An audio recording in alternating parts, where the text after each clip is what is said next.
All right, everybody, welcome back to the Sideshow. My name is Mingo. This is Tony. And, man, rent is going to be good this month. Sebastian's at work again. Love it. Hey, so before we get started, I just want to mention something. Pegasus Therapeutic Writing Center is going to have their second annual Hoedown Showdown Chili Cook-Off. And it's presented by Comfort Air Saturday, June 24th between 5 and 9 p.m. And it's going to happen at the American Legion Post 519. It's at 400 North Bernardo Road in Palm Springs. They're going to have live music. They're going to have raffles, chili tasting. It's just going to be a really, really good time. Tickets on pre-sale are $35, $40 at the door. It includes hot dog, chips, 4 chili tastings, and dessert. Not bad. Not bad at all. I think I'm going to have me some chili on Sunday because I got Monday off, I got Sunday, Monday off. So I'll be able to get it all out before I go back to work. Are you big on chili? Sometimes. Now, let me ask you a question. I think that's what you were looking at because I saw you put your eyes up. Does chili have beans or no? Okay, dude, I was going to ask you the same thing. Because my kids and we were talking about it over the weekend. Okay. Because they're used to the chili on the chili cheese fries, like from Del Taco. Right. Del Taco chili cheese fries. Right. Well, that's like meat. That ain't beans. Right. So chili is really beans and meat, isn't it? Or I would even dare to say more beans than meat. No. Really? There's no beans in chili. Once you add beans, it's a bean soup. You can have a 3-bean soup, which is usually like the red beans and pinto beans and like the white beans or some shit like that, like a light colored bean. Chili has beans. Man, you ask anybody in Texas, bro, they're going to tell you that chili does not have beans in it. So, because I could do without the beans. Right? But without the beans, wouldn't it be more of a sloppy Joe, if you will? I mean, without the bread, of course. Yeah, I guess it would have that same consistency, right? Because the chili bean mixture is just hamburger meat and the sauce, right? But then again, you could say that about spaghetti, right? Right. So chili is cowboy spaghetti? Okay. I just Googled it my first time. Real chili has variations that has a variety of beans. Some popular options are kidney, black, pinto, cannellini, or canned beans. What kind of beans? Cannellini. CANNELLINI.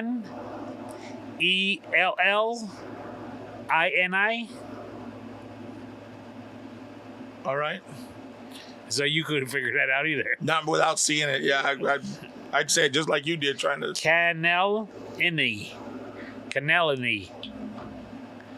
So some sort of Italian bean. Because we were again, they were on the same boat. They're like, well, we could do without the beans, as could I.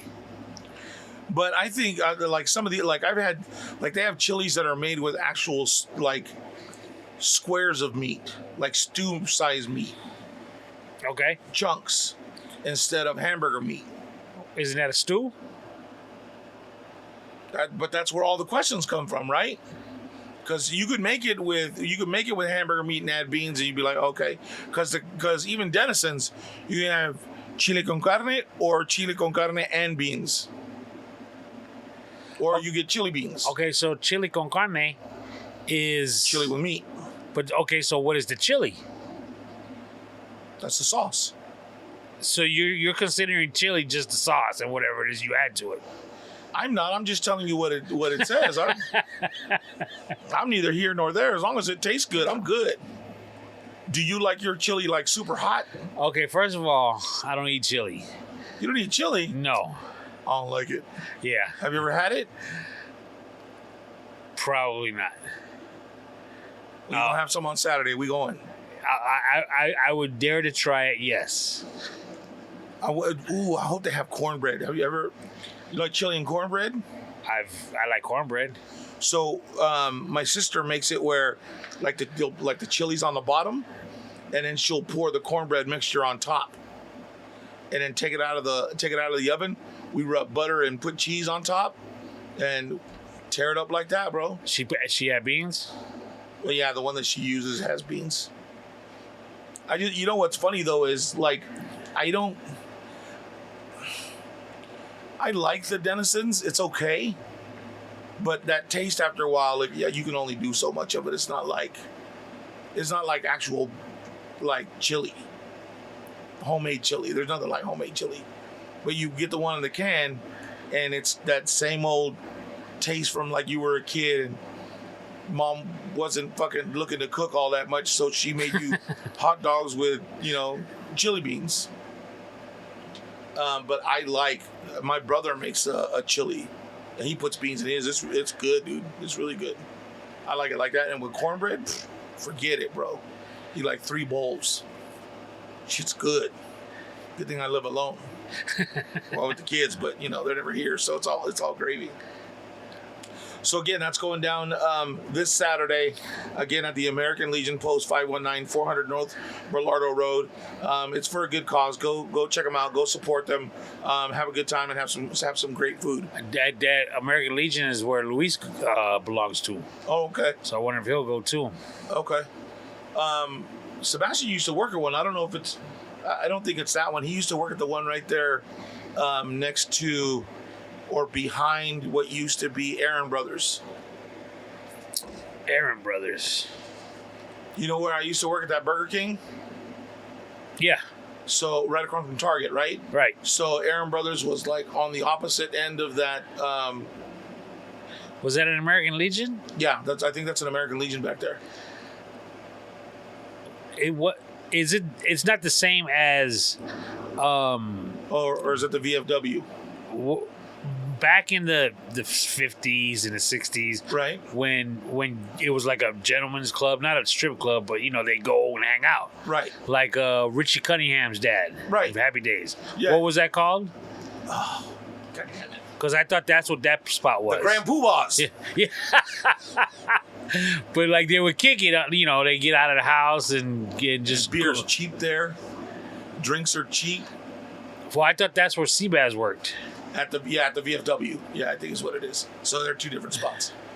But they're kind of the same. American Legion, VFW, same kind of thing. They're for veterans and people that have been in the military or whatever.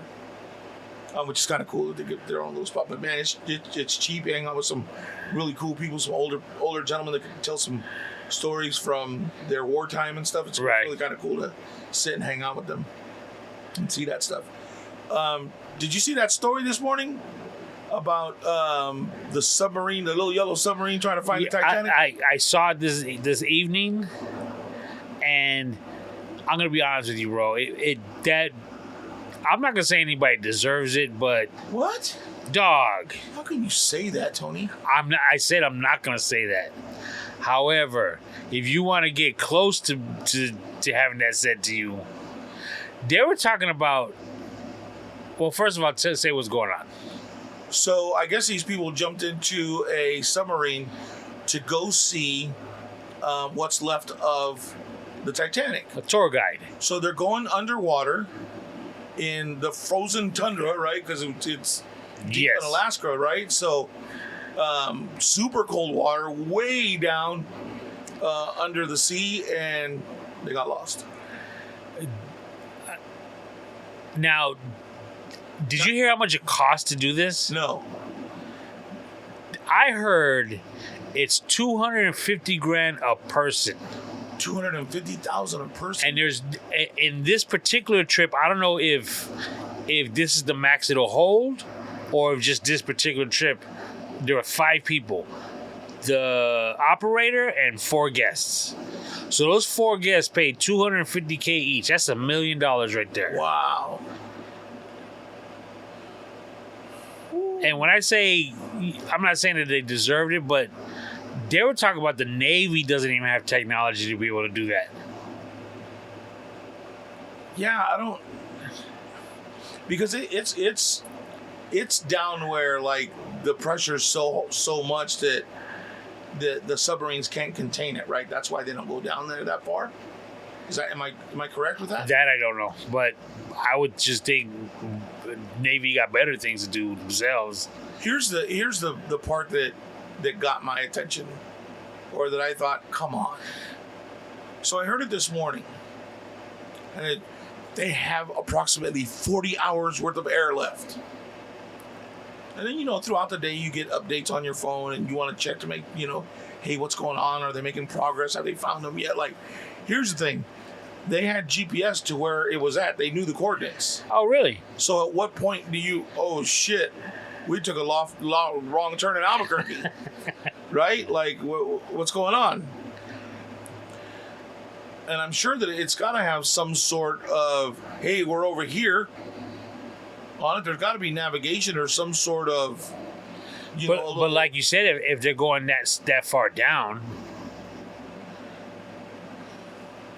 dude. Yeah, but there's got to be some sort of sonar that they can use to find. I mean, it's a submarine. And I know that the ocean is vast. Don't get me wrong. There's a lot of water. I get it. What do you think happened to them? I just think something malfunctioned. Do you think they were eaten by a kraken? They were taken by... No, I honestly think there's going to be a submarine sitting right next to the Titanic. That's exactly what I think is going to happen. Holy shit. You would think that, just a thought, right? If you're going to make a submarine, right? And shit could happen. You find yourself at the bottom of the ocean. Why don't they put big-ass balloons at the front and at the back of the submarine? That if shit happens, you pull the thing, the little explosion pops off the front and the back of the submarine, balloons come out, they fill and float you to the top. Isn't there something like you can't go up too fast because of pressure? Well, yeah, because you can't be down there. You can only be down there a certain amount of time, and it's pressurized, so it's a different pressure in there. So you got to kind of depressurize as you're coming up. Right. And you got to go. But is it divers or is it in the what do you call it as well, in the submarine as well? I would think it, because I know divers can only like half an hour, right, in the water when they're that deep. I don't know. I think it's after like 100 meters they can't come up too fast or whatever. But dude, you're not. Some things you're just not supposed to do. And as a tourist, jumping in a submarine to go check out the Titanic for $250K is one of those things that you're not supposed to do. So that's not on your bucket list. I've been on a submarine. No one. And if you say the fucking one at Disneyland.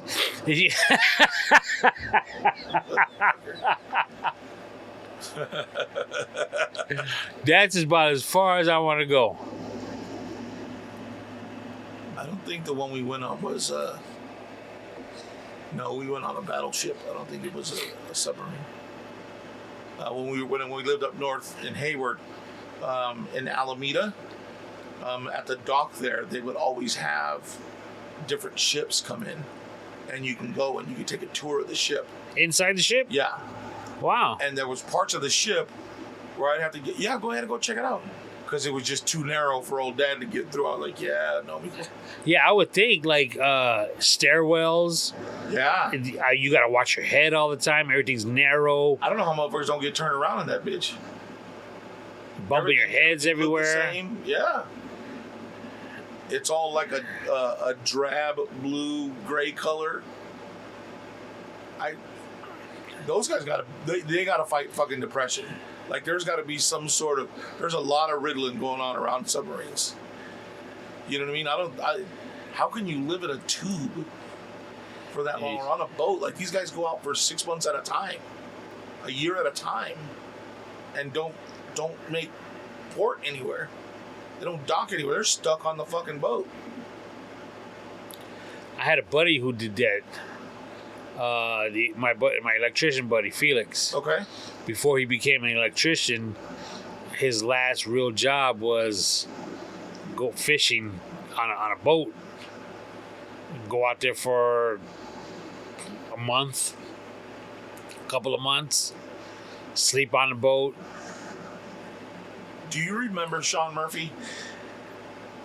Went to high school with us. Sounds familiar, but Crazy no. white boy. DHS. No. At the end of like he used to love to gamble, dude. Drink a lot.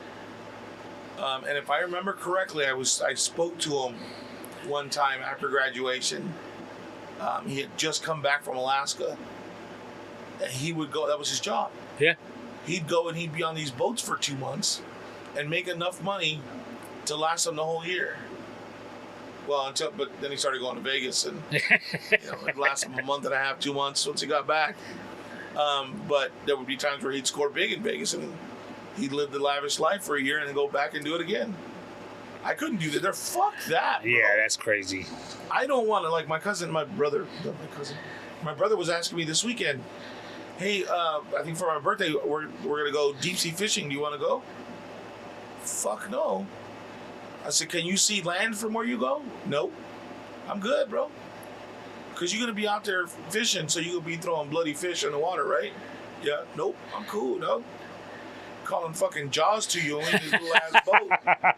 I'm good, man. I'm telling you, they're going to find me down below, all balled up crying, and fucking, they're going to come and they're going to see a bunch of half dead people with a dead shark on the... I'm good, bro. Well, deep sea fishing is not... I've been deep sea fishing. And I hated it. Don't get me wrong. I Okay. seasick, the whole nine. But I mean, it's not like you go out in the middle of the ocean. I mean, you're still kind of... Right? Not that bad. I don't know. I told him I have to think about it, dude. He was telling me, so what's cool is you go and they have these, it's like a bundle of hooks, right? So you have like 10, 15 hooks. And they have a fish finder on the boat. So they find the spot where all the fish are at. They turn off the boat. All right, go ahead and drop it. Right, yeah. And just let it go until it hits the bottom. And as soon as it hits the bottom, start pulling it back up. He said, by the time you get that fucking thing back up, you have anywhere between 3 to 10 fish on the hooks. I don't recall it being that easy for us. What were you guys like fishing like with a reel and bait, or were you dropping hooks like that? Reeling with bait. Oh yeah, that I think that would be different. That'd be way different. But even then, the people they just fucking drop it in the water and yanking fucking fish out. How the fuck do you do that? Like, I've gone fishing, only one time in the times that I've gone did I ever catch fish. You know what I mean? And these guys, yeah, as soon as that shit hits the water, they're pulling a fucking fish out. There's a lot of technique, and there's a lot of knowing what you're doing to catching fish, bro. The only time I think I've really caught fish was there used to be some sort of a fishery off the freeway right here in Palm Springs. Was it there at the Whitewater Preserve? Yes, I think that's what it is. Because they used to have, right there, that front pond. And you just cast and you're catching something. You bringing it in, and you got a fish. Make you feel all fucking Yeah. manly. And you make you think, oh, I can do this. When I was a kid, my tío Pepe was in the hospital there at Eisenhower, and my dad wanted to go see his uncle. So he said, "All right, let's go." And I don't remember who he left me outside with. And I said, "Hey, I want to go fishing. Let's go try to pull a fish out." It was me and my cousin. And so we went and got a hanger out of the car. He bent that fucking hanger up, and they had orange trees all around there. So we yanked a fucking couple oranges, peeled them open, threw an orange slice on it, stuck that motherfucker, the hook in the water with the orange slice. As soon as I felt it grab, I must have pulled out like fucking 4 fish back to back. I'm like, oh, this shit is easy, boy. Love fishing. My fucking dad could, come on, put those fucking fish back in the water. What are you doing? That's not what those are for. Put the fish back in the water. Oh, Dad, come on. What are you going to do with them? So let's take them home and eat them. You're crazy. You don't even like fish. Put that shit back in the water. Oh, man, you ruined everything. That was pretty fucking funny, though. My cousin was laughing his head. Wow, he was just pulling the fish out. And with an orange deal, yeah, put them fish back in the water. before they come see us, they're not going to let us back. When I got seasick going deep sea fishing, they told me to go below because there's beds down there. Right. It was a pretty good sized boat. What they should have told me was when you go down there, don't look out the window. Because, dude, that shit was rocking, and all you saw was sky, water, sky, water, sky, water. Man, I got so sick down there. Really? Yeah, I had to close my eyes. I did manage to fall asleep, though. It really messed me up. Plus, we went out early. So. See, and being on water like that doesn't really bother me. Like, it doesn't make me seasick. Sebastian's pretty good. He was able to handle it. Milo, the one time that we went out with a buddy on a lake there in Phoenix, and 15 minutes on the fucking water, dude, he was already fucking turning colors. I just don't feel good. Oh fuck, here we go. But as soon as he got back on land, he was fine. Oh, dude, it took me. I was sick as a dog. It was the worst. And jumped in the car. We were driving back home, and within 10 minutes, it was like a weight that just got lifted off me. I was back to normal. Crazy. Yeah, it was just like that. I felt it happen and everything. Well, we had gone out this weekend. We went out to Diamond Lake, which is out in Hemet. And I had never been to this lake before. It's a pretty big lake. I think it's like 4 square miles or some shit like that. It's pretty big. And so we get there, and I'm not in the best shape. My sister's not in the best shape. My brother and his old lady are pretty good, and the kids, right? So we get there, and we're at the place, and okay, so we got to go down to the dock. We rented a pontoon boat, blah blah. All right, cool. So you can't see the dock from where you are. There are signs that point down to it, but you can't see it. So you look out towards the lake, and you can see how far like the asphalt goes, and all of a sudden it just ends. It just looks like it drops straight down, right? I'm like, fuck. So we walk out there, and you get to the end of it, and you see the launch. Now, most times when you go to a launch, it's maybe a 30 degrees angle. Something like that. To launch the boat. This shit was like this. It was pitched. It was a good, 40-degree angle. Because 45 is like that, right? Right. So I'd probably say about a 38-degree angle. So, it's pretty straight down. And we're trying to walk, and my calves were on fire, bro. On fire about halfway down. And then the way they have it is, like where you walk, they have like ridges like on the bottom of a shoe so that you can get grip. And then the next is a double wide patch that is like the concrete around a pool. Remember that old concrete that they used to put around pools? That was kind of like, looked like lava rock. Okay. But like a tan color, yeah. You know what I'm talking about? So it was kind of like that decking like that. So that you can get grip. So we're trying to walk down, and I'm trying not to slide. I'm trying not to fucking fall and roll into the water, right? And my sister's wearing fucking chanclas, the ones with the little thing between the toes. And I'm like, dude, how are you fucking walking in those? I said, I see it like you step, and like, if it were me, my feet would be all sweaty. I'd step and I'd slide. I would have busted those fucking things. Anyways, finally made it down. We're going around the lake. Now, I don't know the last time you were at a lake, but lakes have porta potties on them. Floating porta potties. Really? Yeah. I had seen them one time on that lake. I think it's called Pyramid Lake. That's there on the 99 between, Valencia and the Grapevine, right? So you'd see, those are porta potties. Oh, trip out. So we get there, and we're on the water for about 2.5 hours. And all of a sudden, I something happened in my stomach, and I was like, "Ooh, hey, bro, let's go check out that bathroom right quick." So, all right, cool. So we go, and we dock the boat, and I get out. There's no fucking door on the toilet. And you get to where the door was, and you look inside, you're like, yeah, no, we're going to have to find the other one, because not happening in here. What was wrong with that one? Like, it looked like it had been put on the lake and nobody ever went and cleaned it. Like, it looked like they shit paper mache paper over the toilet, and it just smelled so bad, bro. Even with the door wide open, right? And I don't know what it is about this lake, bro, but there was earwigs everywhere. You know what those are, right? The little pincer bugs? Yeah. Yeah. So they everywhere. On the water? Yes. So you're driving, and because it's windy and you're driving, and they're flying up. Ugh. And they're landing, and you're like, the whole time we're like fucking brushing them off each other, and hey, bro, it's fucking another one. Oh, another one, another. We must have gone back with like a little pile in the middle of the fucking boat. We pushed them all together so that way they can just clean them up. And so finally, and because so like where the first one was, and the other toilet was like a 10-minute ride on this pontoon boat at full board. Because it's 4 miles long, right? So it was one end, the other toilet was on the other end. So we go, and, we're not, how often do we drive boats, right? So we must have circled the toilet trying to get the right angle to dock like 4 or 5 fucking times, right? So we finally dock. And we go in, and all right, this one has a door, has a fucking, a door on it, so it must be better.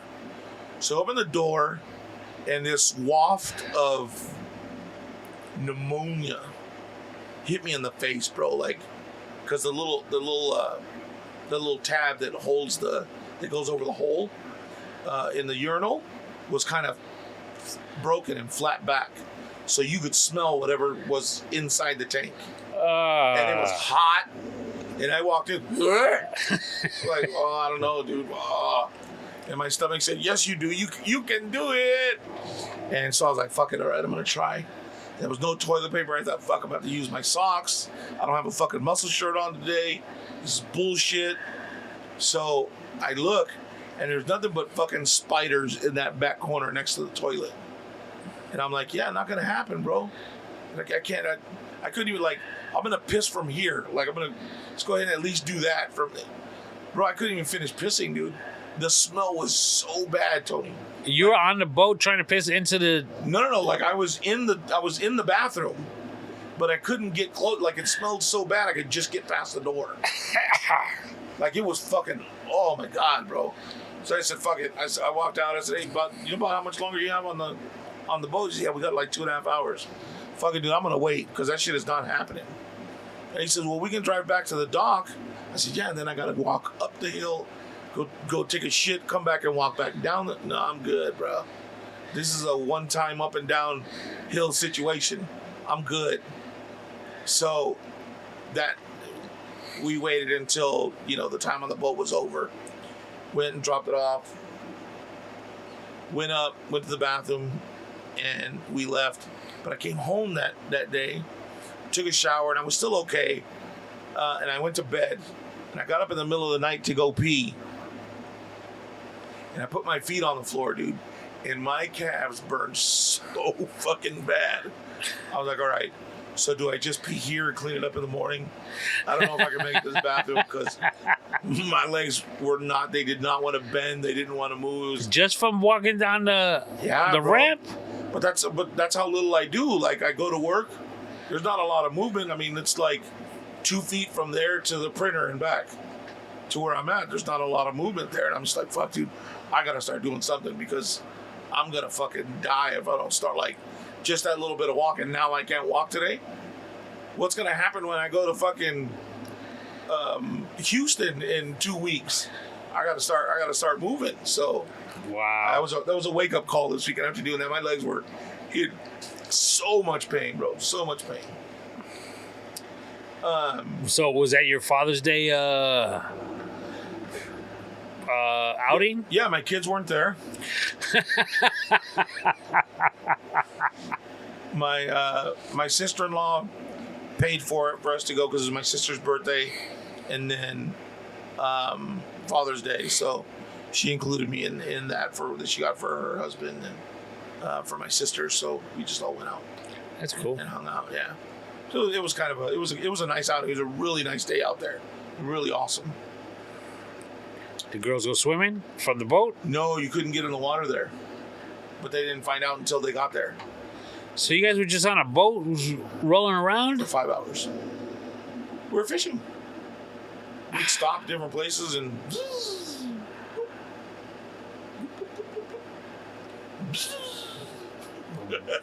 5 hours? 5 hours? Yeah, it takes that long to catch something sometimes. Man, did you catch anything? I don't think there's any fish in that lake. That was because usually when you go to a lake, like you'll hear the fish like teasing you. Like you'll be on one spot and then you look over and you see one jump out here. I'm like, fuck, over there. There was none of that. Not one splash. You guys brought food and all that kind of good stuff? Yeah, like snacks and stuff, like chips and popcorn and all that kind of stuff, drinks and stuff. So we were good while we were out there. Dude, we stopped at this place called Polly's Pies. Bro. So we had breakfast there after we got off the lake, and we all went and had breakfast. They make fresh pies there. And they make like, strawberry pies and chocolate silk pies and all this. They had a strawberry lemonade pie that was so fucking delicious, dude. It was like the lemon that they put in lemon meringue. It was that, and then they put like a little layer of whipped cream, and then they put the strawberries on top of that. Oh my God, dude. So fucking good, bro. So good. I could go back to Hemet just to buy another one of those pies. Really? Yeah, it was that good, dude. That good. And the food there wasn't that bad, dude, for what we paid. It wasn't bad at all. Apple pies is the only thing I would eat out of there. Apple pies? Yeah. And I'm not big on apple pies, but... Do you like any kind of fruit pie besides that? No. Or just apple? Yeah.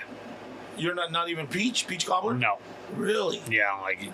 I figured you'd... And lemon, I don't know how anybody can eat anything lemon. Oh, that shit is bomb, dude. I mean, I like lemonade, don't get me wrong, but lemon meringue pie, that just...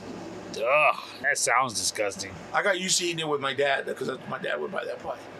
And I think he bought it because he thought nobody else would like it. And he figured, fuck, I got a pie to myself. But I know I learned how to like it. Fuck. So he would share with me, though. He was a nice guy. Bro,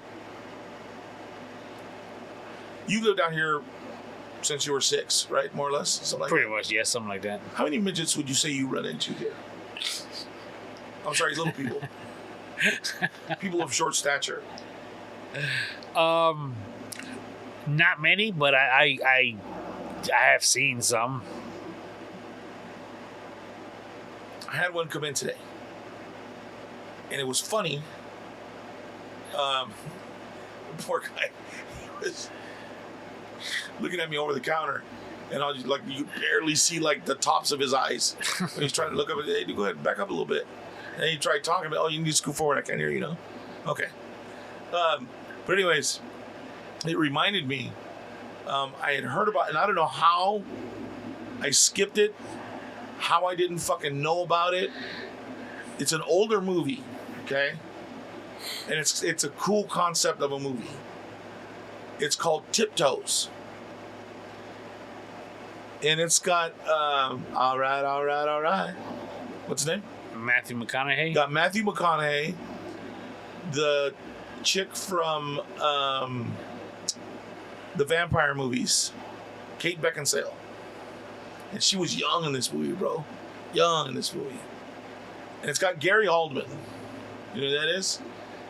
I think I've seen part of this movie. He's a fantastic actor, bro. And he's been in all kinds of shit. Yeah, I know who he is. So, Matthew McConaughey and Kate Beckinsale have a relationship. And he gets her pregnant. And she hasn't introduced him to his family yet. And his brother, Gary Oldman, comes over while Matthew McConaughey is out of town. Kate Beckinsale comes and answers the door. And they made Gary Oldman a midget in the movie. So she opens the door and she was like, oh, hey, how are you? What can I help you? Oh, well, I'm so-and-so's brother. Oh, you're his brother? Yeah, I'm actually his twin brother. And she was like, you're fucking with me, right? So now the whole movie is about her either keeping the baby and accepting the fact that the baby may be a midget, or getting rid of it, or what they're going to do. and it's about Matthew McConaughey being okay with having a midget son, because all the medical stuff that they go through, because I guess midgets have like their growing pains are harder than ours. Yeah, I've heard about that. Which is understandable, right? Their bones grow different. They grow less. They grow faster in shorter times and all that kind of shit, right? Holy shit, bro! They have the guy from Dragons, the HBO series, Game of Thrones. Dinklage. He's in the movie, and they have a bunch of different. And his girlfriend's a midget, right? And they're at a party, and she's kind of loosey goosey. You know what I'm saying? Like she likes to, and there's a apparently in this movie, he's a famous black dude, and she ends up with the black guy, and Gary Oldman ends up catching her, and he blows it all up, and he's out of sorts, and he's pissed off because his old lady embarrassed him and is having sex with this full-grown black man, and blah blah blah, and it's a really, really good movie, dude. But it was just kind of funny, and it was a trip that they would take it and they would make Gary Oldman a midget instead of getting an actual midget to play. Well, you should watch it, dude. I'd seen part of it. I do remember that. As if I remember right, she got mad, like she thought that he was hiding it from her. Right. But a movie like that couldn't be made today, could it? Yeah, why not? With a normal sized actor playing a little person? Nah. Why not? Because they have normal people playing blue aliens that are 6 feet tall and have sex with their tails. Why couldn't they? Nah, they couldn't do that today. They'd have to hire a little person to play a little person. You think so? Yeah, it's gotten that far, of course. So, like, let's say, okay, so, and then, like, Charlie and the Chocolate Factory, right? They just made that a few years ago, remade it with Johnny Depp. Right. And they had one guy be all the Oompa Loompas. Really? Hey, you didn't watch it? No. Oh. So they made one guy be all the Oompa Loompas. My question is, could they make that movie again today? And would they have to hire a bunch of Oompa Loompas, or a bunch of small people for the role, or just one? Well, I would think if they could, what's the name of doing that? Cloning? Where you take one character and just make a bunch of them like CGI? Yeah. What are we calling that? Okay, well, Yeah, I would think that if it was still a little person and they just multiplied that single little person, that'd be fine because it's still a little person. But I don't think they could use a full-grown person. So, like, they couldn't take 50 Cent and make 50 Cent a midget and let him be all the Oompa Loompas. No. I think that would be fucking funny. Absolutely 50 not. Cent as an Oompa Loompa would be fucking hilarious. Little gangster-ass Oompa Loompa. It's like, if I remember right, I think I heard of, this was a while back, Tom Hanks said he wouldn't play the character in Philadelphia if it was offered to him today. The Philadelphia, that's where he was gay with. Yeah, with Antonio Banderas. I never watched it. So I don't That was a good movie. But he said it should go to a gay person. Well, what about the same could be said for that movie that Matthew McConaughey just made, where he was a gay, wasn't he a gay drug trafficker or something like that? And he was getting real sick. Oh, Dallas or some shit like that. Buyers Club, there you go. something like that. Yeah, something like that. Yeah, I mean, don't get me wrong. I don't know. It's just that these days they're saying, Stay away from any and all triggers. Pretty much. But you don't even know what could trigger somebody at this point. You know what I'm saying? That's what's crazy about it. Yeah, I don't know. All right. Let's change the subject before we get in trouble. Let me ask you a question, because I don't know why, but this hit me like a fucking slap in the face the other day. Why did rotary phones have letters and numbers on them when we couldn't text on a rotary phone?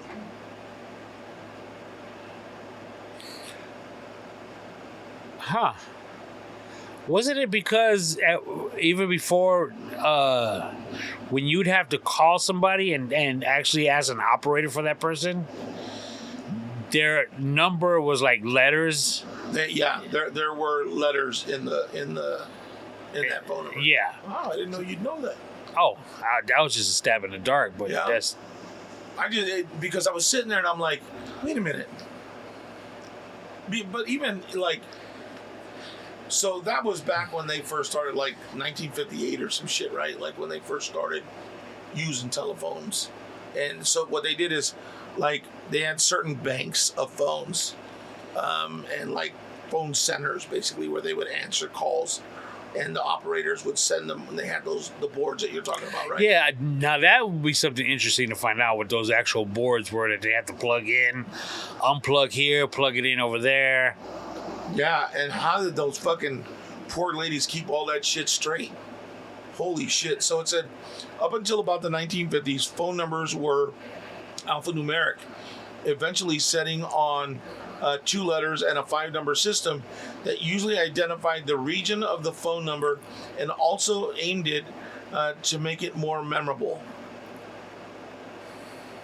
So it says the letters were associated with the dial numbers to represent telephone exchange names and communities that require multiple central offices. So like San Francisco had multiple offices. I'm sure New York, Texas probably had multiple offices.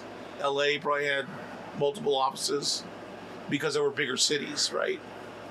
But it was never would have fucking dawned on me. And I was just sitting there and I remember I was like, wait a minute, rotary phone. Hey, they had fucking letters all over them. Yeah. Why? Couldn't fucking text. Here's a better question. When you're pushing the buttons on a phone, like let's say you called an customer service and you got to go through a series of prompts, and they tell you to push 2 or 3, and that they have different sounds, right? So they can tell what number you're pushing by that sound, right? On a rotary phone, how did it know what number you were actually dialing? There was no sound. No, but if you remember when you did it and you let it go, it give a certain. Remember? Right. It had maybe that's what it heard. So you think the amount of time that sound was making? Because if you did the 1, that was real quick. Right. Versus the 9, which was. Fucking used to hate one of the zeros. And that was the kids. We got to tell you, if you listen, those were the phones that we had when we were teenagers, and you had to stand because the push button came right after that. So probably up until about we were 10, right? And then the push button came in. I don't remember exactly when, but I know that like the first cordless phones came when I was in like junior high. Yeah. So that's about right. 10, 12, somewhere in there. And it's just so funny how I kind of remember our cordless phone. And you were the shit if you had a cordless phone. Oh yeah, you had to pull that antenna, that 2-foot antenna out. Hello. And crappy reception. You could barely hear the person. You couldn't be like more than 10 feet from the base. Yeah, because of that antenna. Oh, and then buy the new 2.4 megahertz GE cell phone. You could stand outside and take a call. You could run out to get the mail, Oh, my phone would barely make it to the mail. Like, hold on. I'm gonna put you on the gate. I'll be right back. Hold on, I gotta go get the mail. Did you guys ever have the phone mounted to the wall that had the mad long cord? Oh hell yeah! So you could actually talk into another room because the cord was so long? Right. I think. Yeah, because it was like a 2-foot cord, and you could stretch that shit out to like 8 feet, man. As far as you can get it, and then they'd have to replace it because you either screwed up the little wires on the plugs, or it just became so mangled that it was just like a ball of grapes on the bottom of the phone. And I don't know if you remember, they sold like an adapter. That swiveled. That right? swiveled. Yeah. Wow. And then you'd have to sit there like after a phone call, and you'd have to like hold the wire and let the phone spin. Yeah. Just so that when you hung it back up, the cord wasn't all bunched up and mangled. Fuck, the shit we had to go through. I wonder if kids today know about the tone a phone used to give off if you didn't hang it up properly after about a minute. Yeah. Yeah, you're right. Or and then there was a point where if you hung the phone up too fast, it would call you right back. Yeah. Like, damn, who was that? Hello? Yeah. And then if something was going wrong with your phone, you just hit the whatever it was used to hang up. Thing? Yeah, you tap it a few times. Yeah, you can do that. You tap it a couple of times, and the operator would come on. Yeah, that's right. Operator assistant's gonna help you. Yeah. Oh, hey, I was trying to reach so and so. Well, it seems like that line's busy. Would you like me to do an emergency breakthrough? Does that cost anything? Because everything back then cost. Yeah. You couldn't call and get phone numbers for free. Dog, you couldn't call outside your area code. Yep. I remember that. And it was so crazy. Like here to Coachella, and everywhere down here on the lower side was free for us. 'Cause Right. we're like in the middle of everything. But DHS was long distance. Was it? Yep. Yeah, I had a girlfriend in DHS. I couldn't call DHS. I had a girlfriend in Redlands. In Redlands? Redlands. Long distance calls. How the hell you... Man, were you one of them dudes? Oh, yeah, I got a girlfriend. Shit, Redlands, though. No, trust me, I had a phone bill that proved it. Your mom must have whooped your ass. Oh yeah. Oh, I had to get my own phone line in the house. Oh, really? Yeah. Oh, you gonna be running up the bill? You can pay your own shit. Wow. But I don't know if you remember, our area code used to be 619. Right. And it was such a big deal when they switched it to 760 because there were just starting to be too many phone numbers. Right. And now, you could have a phone area code of New York and live in California. Right now, it doesn't matter. Yeah, it does not matter one bit. Well, it's only because you don't have to dial all the numbers. You just hit the person's name on your cell phone. That's true. You know what I mean? Remember when we used to be able to dial just the number without the area code? Oh, yeah. And now even here, like if you call certain parts of the valley, right, you have to dial the 760. Oh, yeah. You have to dial the area code now regardless. That's ridiculous. That's crazy, though. That just goes to show you how populated everything's become. You know what I mean? That's long, dude. That's crazy. Long time ago. When was the last time you were at a swap meet?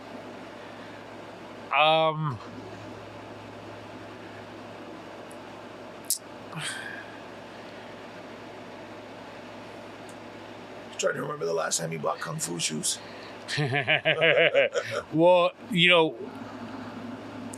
a real swap meet where it's like used stuff. Yeah. Been a minute. I've gone to would they consider it a fair? Where it's like we used to go to Orange County, the Orange County fairgrounds. Okay. And yeah, it wasn't really used stuff. It was like a swap meet, but okay. It's all new stuff. So as far as like an actual swap meet where stuff is used, been a minute.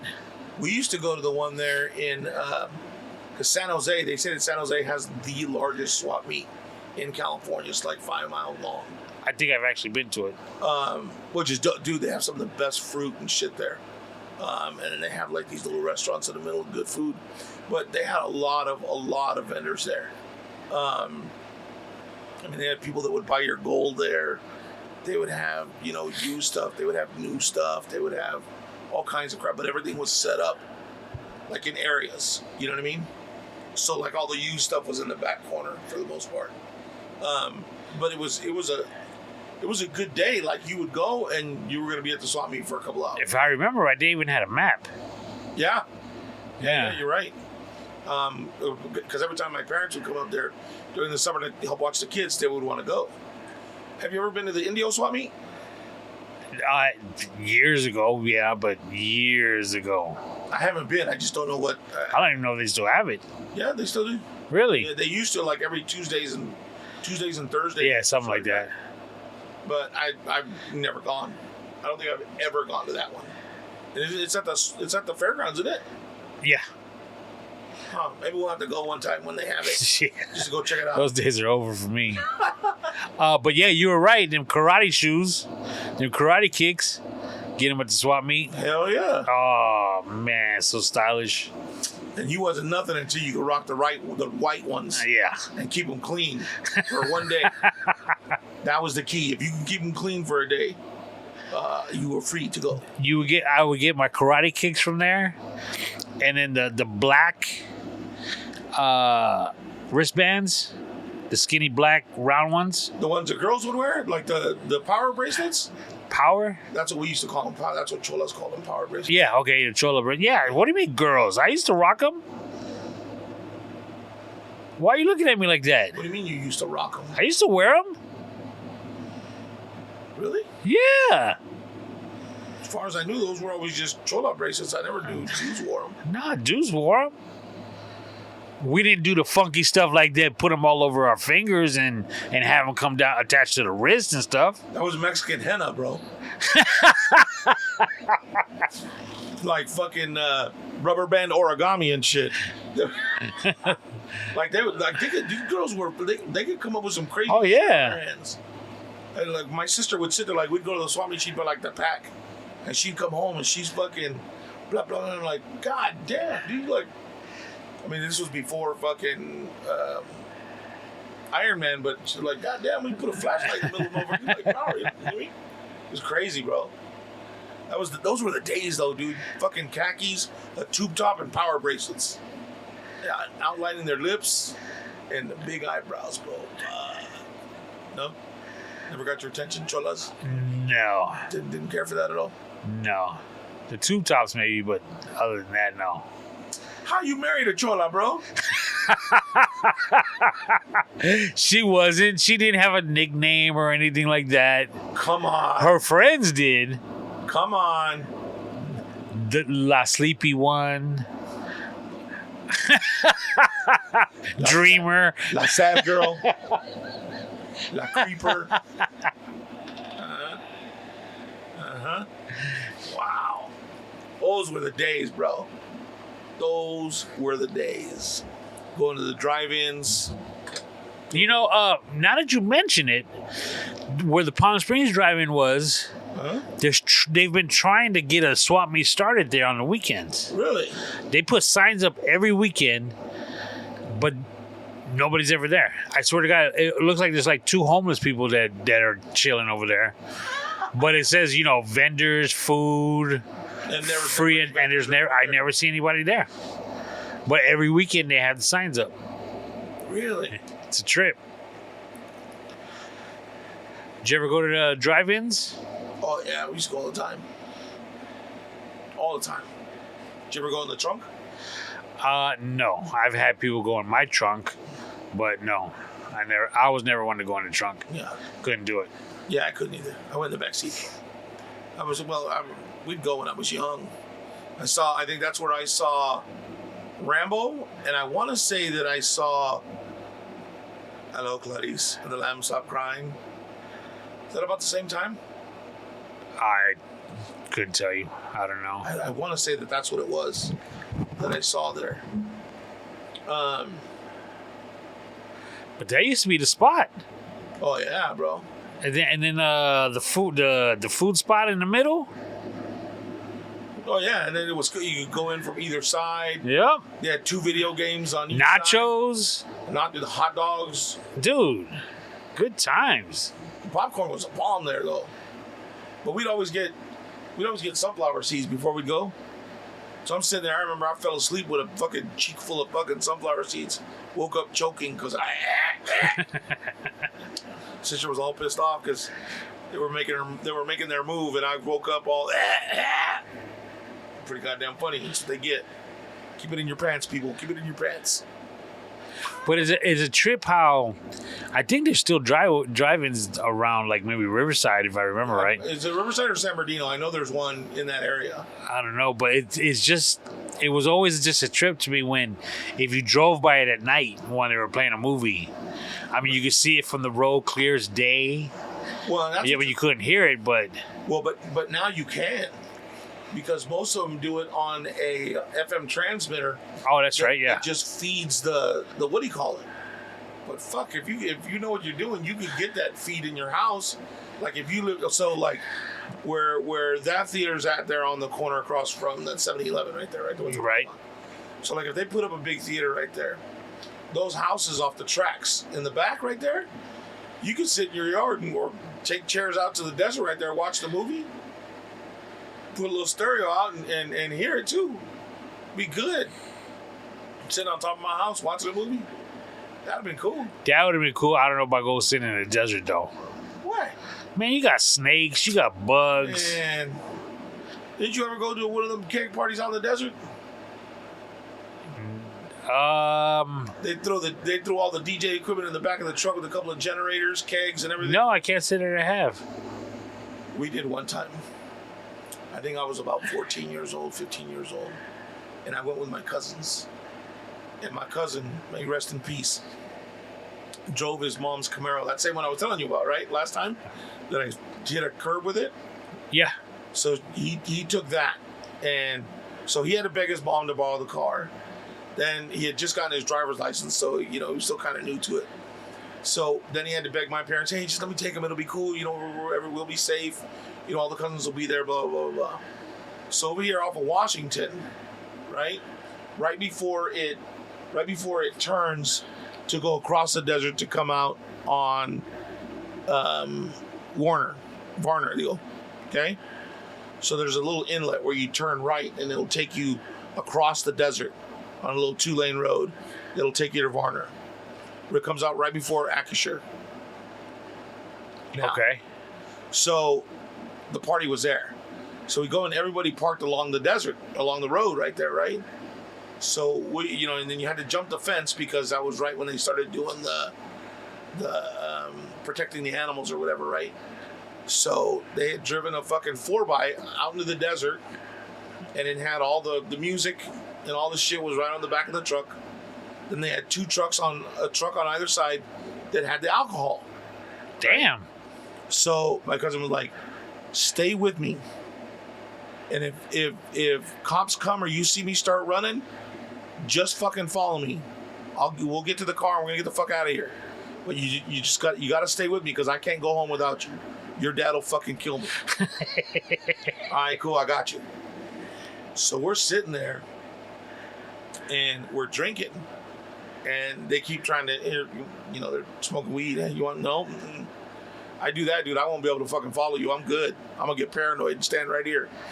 And so we started drinking, and I start drinking, and I go, around the back of the trucks, just past it, to find a bush to piss. So I'm taking a leak, and all of a sudden, fucking helicopters, and all the lights from the cops that were coming in. And my cousin, Mijito, yeah, hold on. So I had to fucking stop taking a leak. And we're running through the desert, bro. And you remember me back at that, my legs were fucking short, bro. I was a small guy. And we're trying to run through the fucking desert. The good thing was I was in shape because we used to run around out here in the desert all the time anyway. So I'm running, bro. And I didn't think we were going to make it back to the car. And we finally got there, and he's trying to give it gas, and there's cars all over. He's fucking doing donuts. I'm like, dude, what are you doing? We're supposed to be leaving. He said, yeah, but I can't see where to get out. I mean, and now fucking dust is everywhere. So you can't see shit, dude. I thought, oh my God, your mom's going to kill me. My dad's going to kill you. It's going to be fucking terrible. Luckily, we got out of there, but that was probably one of the craziest times that I had with my cousin. My other cousins were there too. And they were like, no, get him out of here. Get him out of here. All right.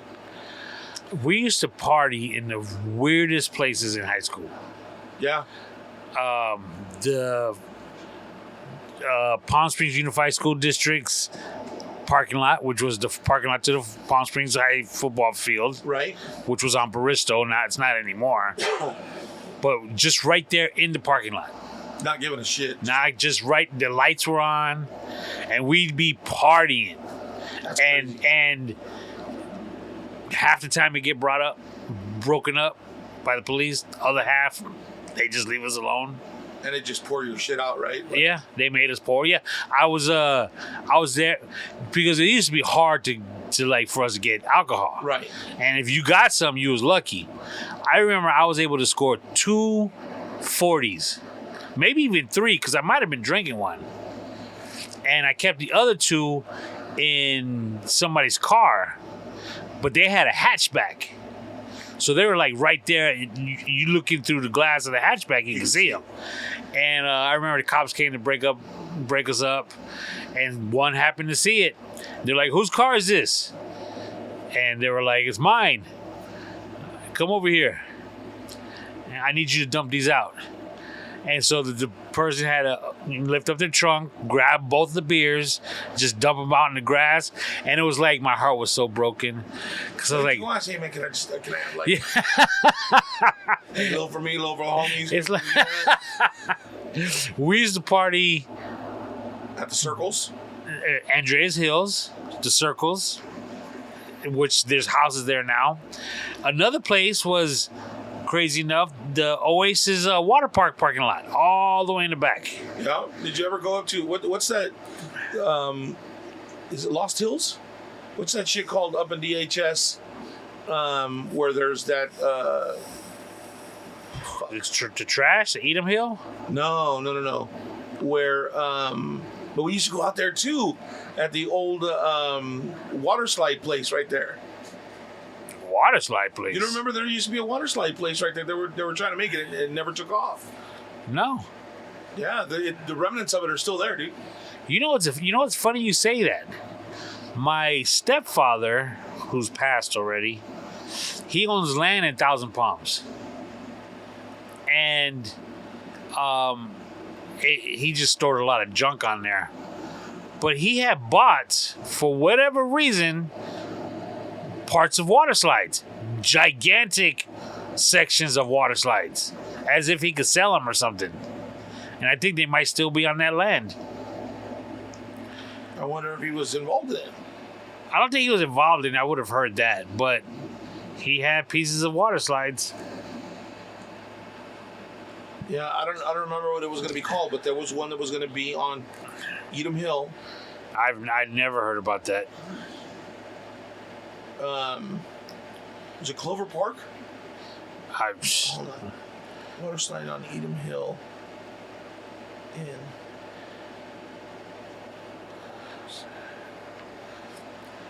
Cloverleaf Water Park, bro. Really? Yep. What year is this? Hold on. 1987 to 1988. Admission was $5. The big cloverleaf shape was a huge shallow wading pool. The parking was the area near the road. There was 2 different areas with slides just to the right of the cloverleaf pool where the water slides for small children. At the far right of the cloverleaf pool were the water slides for the big kids and adults up a hill. The large water slides were very long and windy. At the time, it was often mentioned that Cloverleaf had the longest enclosed water slide in the country. Occasionally, the slide was used as a concert venue. It suffered from frequent mild sandstorms and ant infestations. Yeah. Wow. And it just went away, dude. It was 2 years. Never heard of it. Really? I remember, I never went, but I remember when they were making a big deal about it. Wow. The trip, right? And what's even more of a trip is it was actually functioning at one point. Yeah. That's a trip. I never heard about that. So I remember after that went away, there used to be slides, or there used to be parties up there. People would go and park all along and you have to go up and find a place to turn around so that you were facing down the hill. So when cops came, you can get out, because if you had to fuck around and turn around, you were done. But we'd go party up there, and then you'd party at the Shovel, which is the that hill in front of it. I've never partied up there. In front of Edom Hill, you'd have to go with somebody that had a 4x. Right. And you'd have to be careful with the person that had the 4x couldn't drink, because when they came back down, if they weren't careful, they'd fucking hit a little ravine and they'd fuck their truck up. And then where else? No. I'm talking about out in DHS.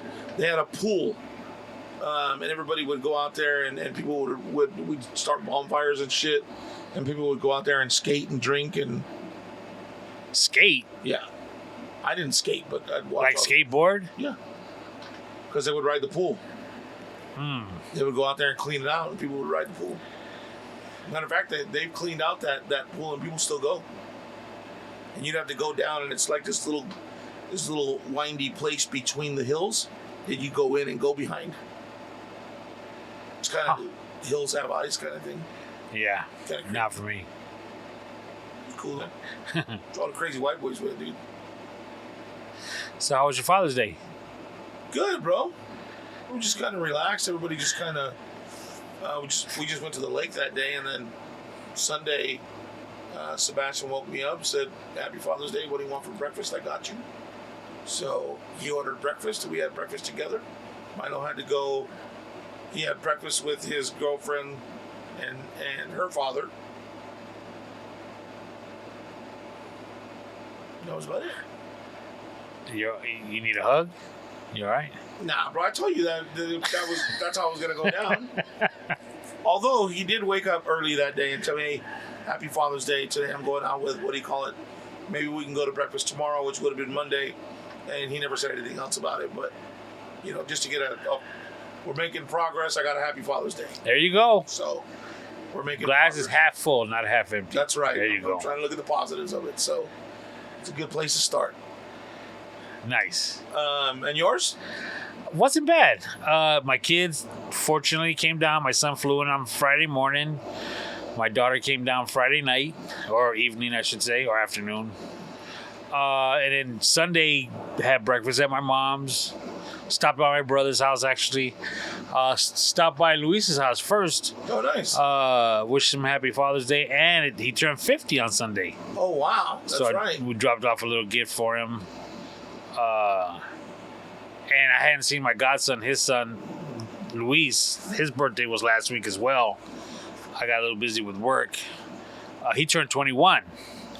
So we also gave him a gift. I got him a little starter kit. Starter kits. I was thinking about buying him. We got Luis a bottle. Okay. And I was thinking about getting little Luis, my godson, a bottle as well. So what do you get a 21-year-old? What kind of bottle do you get him? Tequila. Okay. Oh, remember? I was talking about maybe getting him Hennessy or tequila. Well, what I decided to do was I saw they had the little bottles of alcohol. Okay. I bought them like 20, 25 of them. God damn. Yeah. Fireball, tequilas, vodkas, whiskeys, so he could, get a little taste of what's Figure out out there. what it is he Exactly. likes. Nice. Malibu rum. Did you get a mixer too, or just the bottles? Yeah. All right. So maybe like he'd take that vodka, mix it with some orange juice one day. Grapefruit juice the next. Yeah, little starter kit. Thought that was kind of nifty. Nice. Then we went to my brother's for a little while, chilled with him and my sister-in-law. Then we went to breakfast at my mom's house. Then we went to the movies. Saw The Flash, kid. I heard that was really good. Everybody that's talked about it has said that it's a great movie. It's all right. It's so. What's wrong with it? Other than the main actor. For starters, again, I have to say I don't like the multiverse storylines. They're hard for you to follow. I get it. Yeah, it's not that it's hard to follow. It's just that it's not necessary. Both Batmans were in it. Well, I shouldn't even say both. Ben Affleck and the first one, Michael Keaton, was in it. Okay. And in it, the Flash is able to go back in time with his speed. He's running so fast he could actually time travel. Okay. Which is cool. I can follow that. But it's like he reached a point to where he could almost pick, like the world stops in a sense, and he's in this zone of years, and he could pick where he wants to go back to. Okay. And they spent a lot of time in this zone, different times of the movie. Like, he went back into time a few different times throughout the movie. And those few different times, he was in this zone for way too long. Way too long. So you would have wanted him just to time travel, get there, get done what he had to get done and go. No, I would have liked to, when he picked where he wanted to go, just pick it quickly. So in other words, it's almost like he gets into the zone and he's having conversations in the zone. And he's having conversations and he's, okay, let's go here. It's like, speed up, let's go. Come on. Let's go. Oh, it was bad. The movie was all right. One thing about it is, remember I told you the multiverse, all the different Earths that they have in the comics? Right. Well, there was towards the end they showed that, like, all these different Earths, like, almost colliding with each other. Okay. And in all these different Earths, they showed the different superheroes that were in them. Okay. So they showed the very first Superman, the black and white joint. Okay. They showed the Christopher Reeve Superman. That's kind of cool. They showed the Henry Cavill. They showed him, just a little piece of him. But they also showed, I don't know if you ever knew this, Nicolas Cage was supposed to be a Superman. Yes. They showed him in his outfit with his long hair. That was a trip seeing that. Oh, wow. They showed the different Batmans, the Adam West one. So that was kind of cool. They showed like the different superheroes. Like the history of all the characters. That was cool. That's kind of cool. Yeah, that was all right. But, it was all right. Really? Yeah. So it just didn't capture you. It just didn't... The storyline wasn't great, like... The storyline was good, but again, once you see it, you'll know what I'm talking about in regards to the zone. All right. Like, he goes back into time, and he's not supposed to see anybody to mess up the timeline too bad. Okay. Well, he winds up bumping into himself at 19. So, like, he's in his 20s now, and when he goes back into time, he meets himself.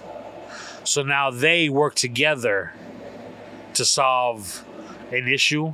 Right. So they were both in the zone, talking to each other, arguing with each other. It's like, come on, man. That sounds more irritating. It was. Okay. Wasn't that great. It was all right. Wow, people have been fucking raving about it. But I also heard that it didn't do as well as they expected it to. But they're kind of blaming that on the actor. Well, yeah, they have to. Like, that could be the only thing it really is. Like, well, there, of course, it was because of all the issues he's had, all the legal trouble. Right. But they were saying it's because they didn't have him doing press ahead of time to pump up the movie. Oh, yeah. Because they didn't want people asking him about his shortfalls. So on, was it Friday or Saturday night that we hung out? We hung out Friday night. On Friday night. So on Friday night, we were hanging out over at Ivan's house It was his daughter's graduation and her birthday. Correct. And you... Wait. Huh? What? Decided to entice everybody with your, I don't know, cantina of cash. And so he's got like I have a 5-gallon container that's supposed to be for change. Tony's got the 2.5 gallon, right? Yeah, the short one. So he's got a 2.5 gallon joint that he had filled with cash. Well, coins. So, and then he had everybody guess as to what it was, because he was going to take it to the machine to turn it in. And he had us all guess as to how much it was. Okay, well, what I decided to do, both kids were in town, the jug was getting full. Okay. So it was just like, I got to turn it in. What at this point, what am I waiting for now? Right. So what I decided was, I'll have the kids turn it in. We'll go to the coin store machine, and I'll just let them split it, whatever it is. Okay. Now I figured $200, $250. They each get $125. You know, a little spending money. Right. Cool. So before I did that, I took a picture of it, and I was asking people, "Hey, how much do you think it is?" I was guessing $250. My wife guessed like 400. My son like 300. My daughter went way above board. She said 500. But that's like wishful thinking, because she's like, I'm gonna get 250. Right. So you guys were guessing I'm gonna say 350 was the average. Okay. Yeah, because I was at 335.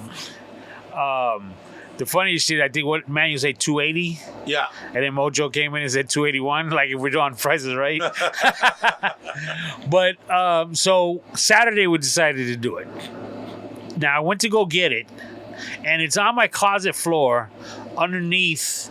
Like I got the dual hangers, right. So I got like pants and shorts hanging on the low ring and shirts hanging on the top one. Okay. And so the jug is able to sit on the floor underneath like my shorts.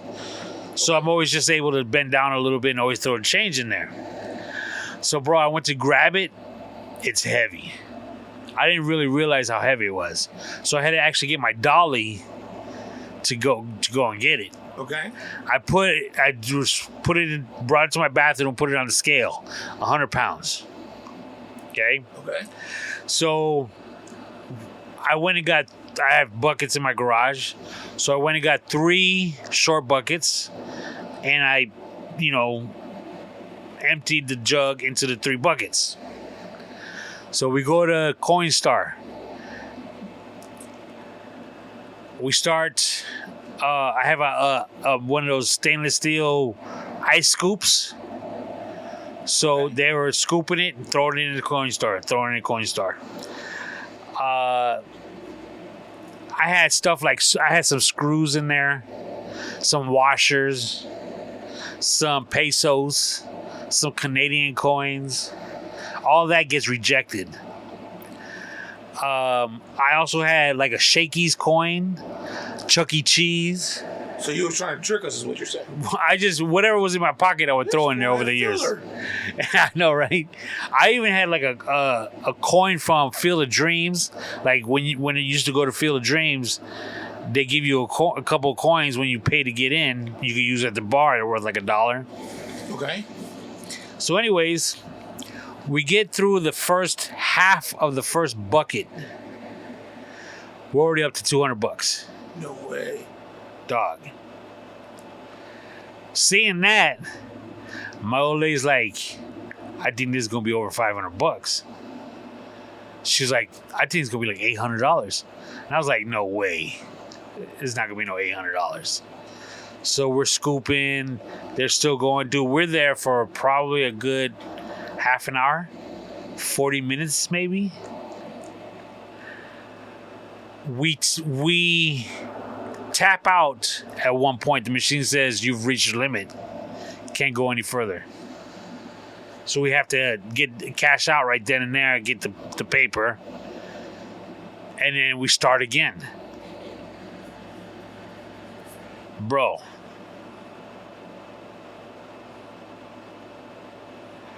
I think I might be the worst father in the world. Why? Because when I found out how much it was, I was like, I can't believe I'm giving this to the kids. Bro, that 2.5 gallon full of with change was $1,200. Get the fuck out. $1,200 fucking dollars, kid.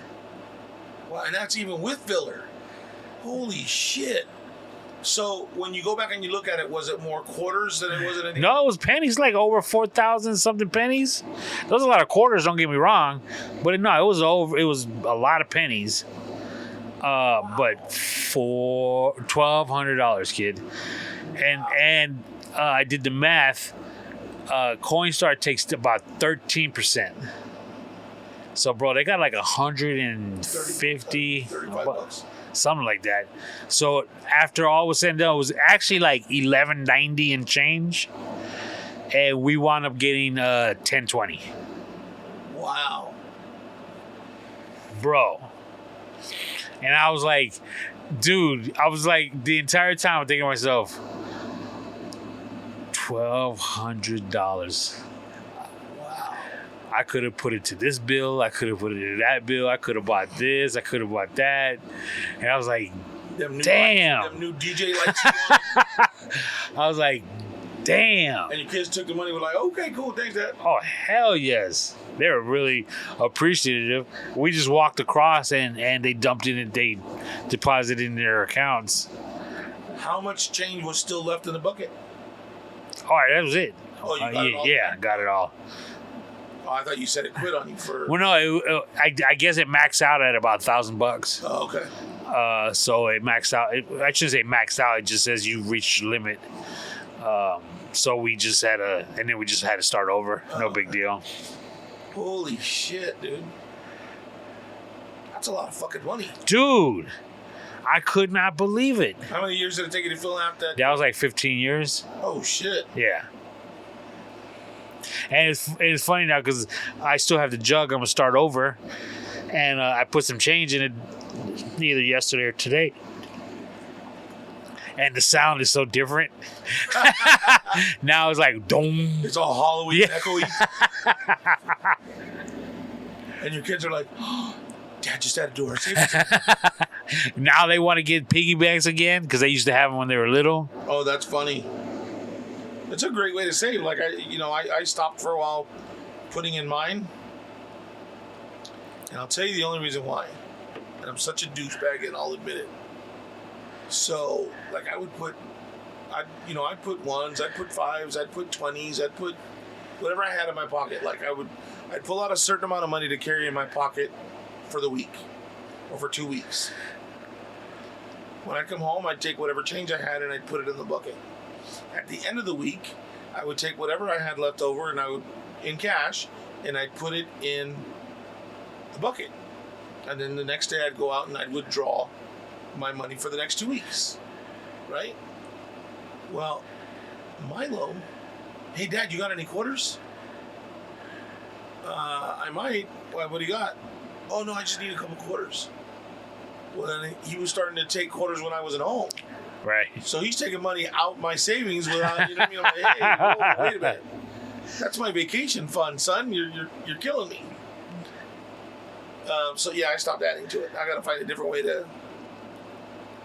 put my money together so that he doesn't squander my change away. A funny story is my daughter, she didn't leave until last night. My son left late morning yesterday. So when I got home from work, I worked for a little bit. She was on her laptop. And one of her sorority sisters, for her birthday, is going on a cruise. Actually, the funny thing is, same cruise I take every year. Oh, they're going for our anniversary that we're not taking this year because we got so many other trips going on. Right. That my daughter's going on that same cruise that A, we took her on last year, and B, she's going on this year, but without us. Oh, that's funny. So she's like booking a cabin. And I was like, damn, must be nice, you know what I'm saying? And she's like, "Thank you, Coinstar." And I'm like, "Ain't this a bitch?" Wow. Well, at least you know that half, that $500 is going to a good cause. $520, kid.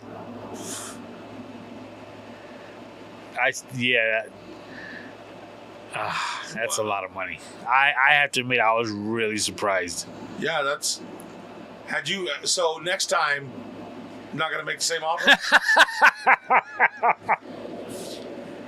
I'll buy him dinner with it.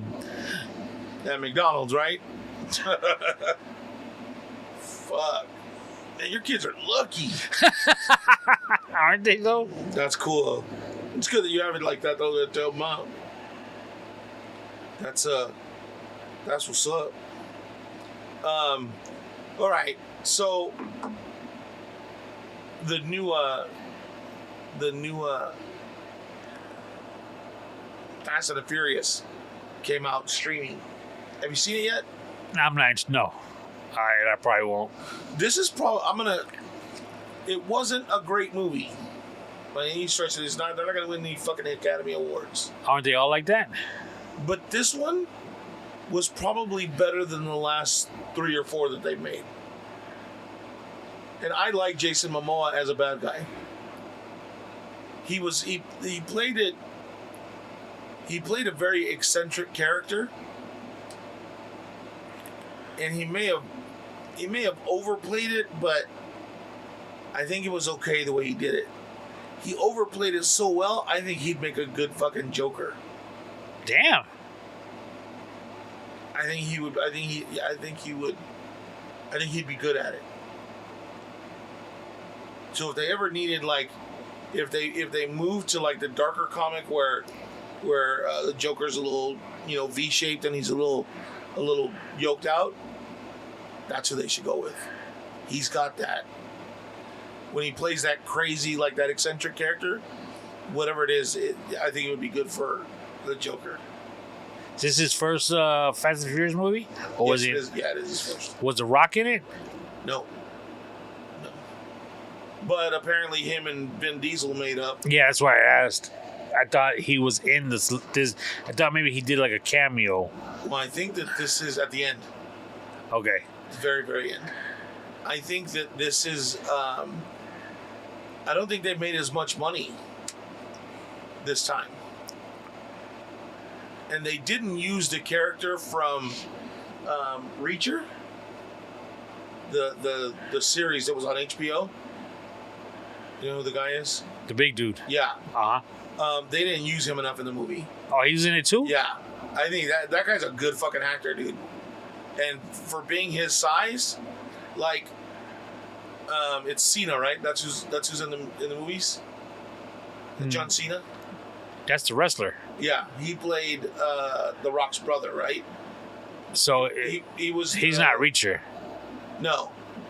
But So- he's the one that came out in that dressed up like in the American suit and had the bird. Yeah, that's a Peacemaker. Okay, that's John Cena, right? Yeah. Okay, so he was in this, and he plays Vin Diesel's brother. I think he's a decent actor. It's hard to watch somebody, like, you can't be buff and big and funny. You know what I mean? Like, you got to pick one or the other, because like, I can't be fat and serious. I got to be fat and funny. You know what I mean? So you got to choose one. And usually guys that are buff aren't funny. They're not allowed to be, right? Because you're buff. Why you gonna fucking come in my action, fucker? So sometimes I see him and I'm like, because he's a funny cat. He's a funny cat, but sometimes it's kind of lost because he's, in shape. That's sad that's the way I feel, and I think a lot of people feel it. But the guy that plays Reacher, I think he's got a really dry delivery. He's a very dry guy, and I think they would have done better using him a little bit more. I think that guy's gonna be. He's got the right person working with him now, so I think he's gonna be big here in the short term. He was also a superhero in Titans. Yes, Which one is he? No, is it Titans? Yeah. He was like a Hawkman kind of character. That's right. That's where I first saw him. Yeah. I didn't remember if it was that or the Umbrella Club. Yeah. They got all these fucking shows now with superheroes, and there's way too fucking many. They need to chill out on that shit. Relax, Thunder. I don't know. I like him. So you don't like Ben Affleck as Batman? No. Why? He's not the superhero type. To me. What do you mean? I don't know what you mean by that. Like, what do you... He's too stiff. He's too... Yeah, but I think that's what Batman is. No, it's Batman suave. Like when he's no, it's stiff when he's Batman. Cool, because they gotta give him that deep voice because he's disguising his voice type deal. But when he's Bruce Wayne, he's supposed to be suave. Oh, I think he is, dude. I don't think you give him the credit that he deserves for it. I don't think that they've showcased him as that yet. I don't think they have either. That's why I don't think he's a good Batman. As that suave. In The Flash, they had Michael Keaton in it. Right. They had him in it. And at the very end, because The Flash went back in time, he messed up some worlds. So worlds were colliding in a sense. Right. So at the very end, Bruce Wayne calls him, and he's like, "I'm pulling up right now. I'll see you right now." He tells the Flash. So the Flash and the audience is expecting Ben Affleck because we saw him in the beginning of the movie, and it was George Clooney. Oh shit! Yeah, so that was cool because he was like, "Who are you?" He's like, "I'm Bruce Wayne." And so, but George Clooney was cool, he was suave. He's like, "Hey, what's going on?" Type deal. Right. And so I could appreciate that Bruce Wayne a lot more. I just think Ben Affleck was just too stiff. Nah, I think you're tripping.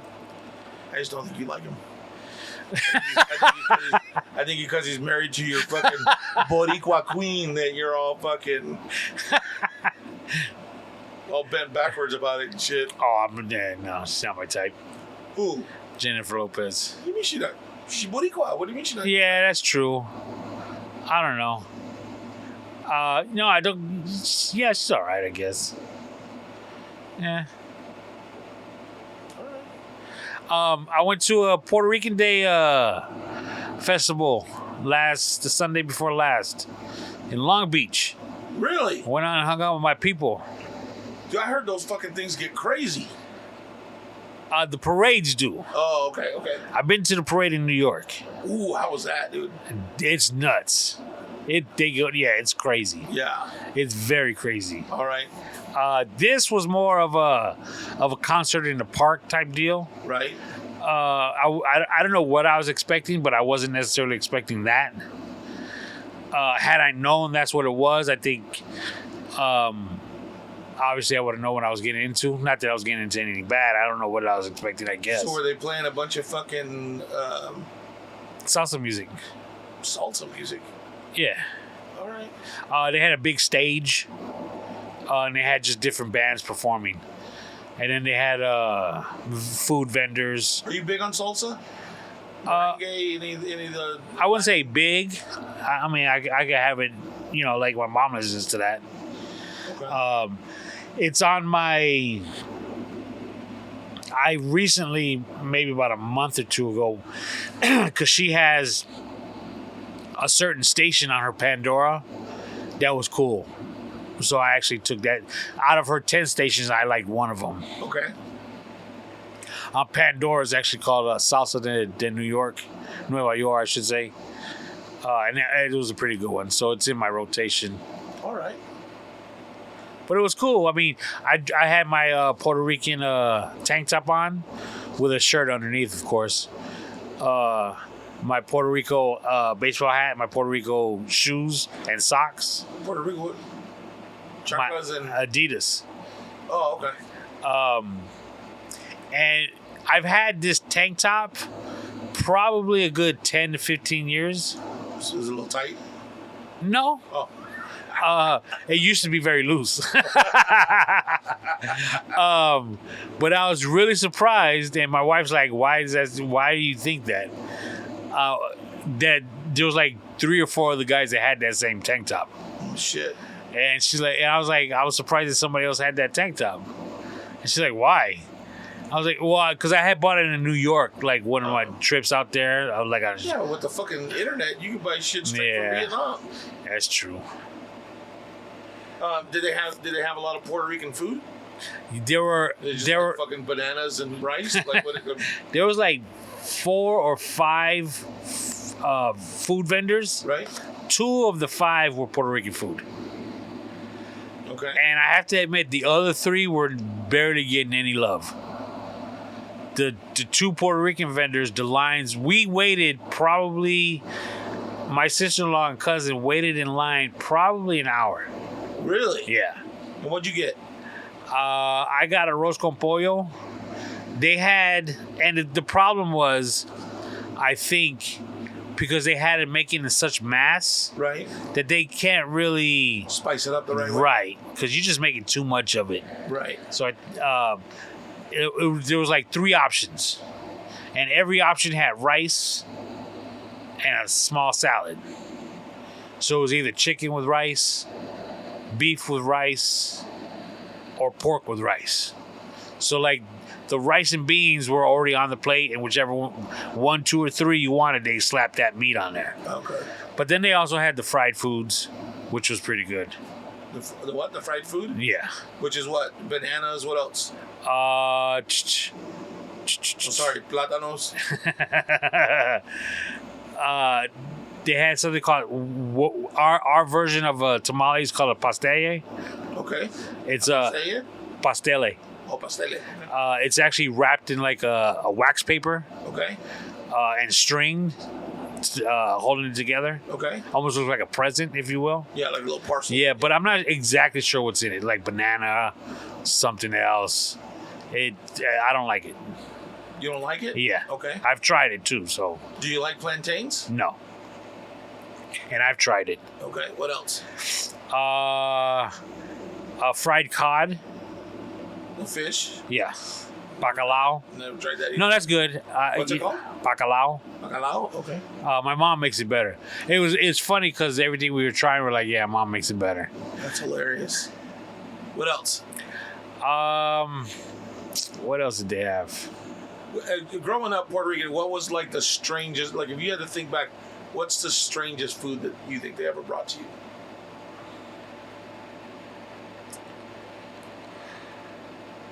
I don't know. Or that you think back and you're like, fuck, I can't believe I ate that. Me personally, I don't think anything is that strange. And the reason I say that is because just this weekend, we went to my sister-in-law's house on Saturday night. Okay. My son was in town, and he wanted lengua. Oh. And, you know, they threw down on that. Like, that to me is like, whoa. Yeah. Yeah. I don't mess with it. I've tried it. My mother-in-law, they lied to me as far as what she was feeding me. And I didn't like it. You know, it didn't taste right to me. Right. And then they told me it was tongue. And I was like, yeah, I can't mess with this. You motherfucker. Yeah, I'm not. Yeah, I've never been able to wrap my mind around eating tongue. That, and then they use, I've had sessels before, which is the brain. That's not bad. There's people that'll eat the eyeball. I can't do that. Rocky Mountain oysters, never been able to do that. I had a really, like, I like menudo, and it's got to be cooked a certain way because the tripe gets gummy and it's hard to eat. But I had gone to a restaurant one time, and so the tripe is stomach lining, and if it's not cleaned right and cleaned profusely, it can still smell. or taste like what would be in the stomach. You know what I'm Is saying? that thing that looks like a... Like a honeycomb? Yeah. Yeah. Oh, I didn't even know that. So I had gone to a restaurant one time, and this restaurant usually has really, really good food. And I was trying to eat it, and I got the spoon up to my face, and you could smell the shit.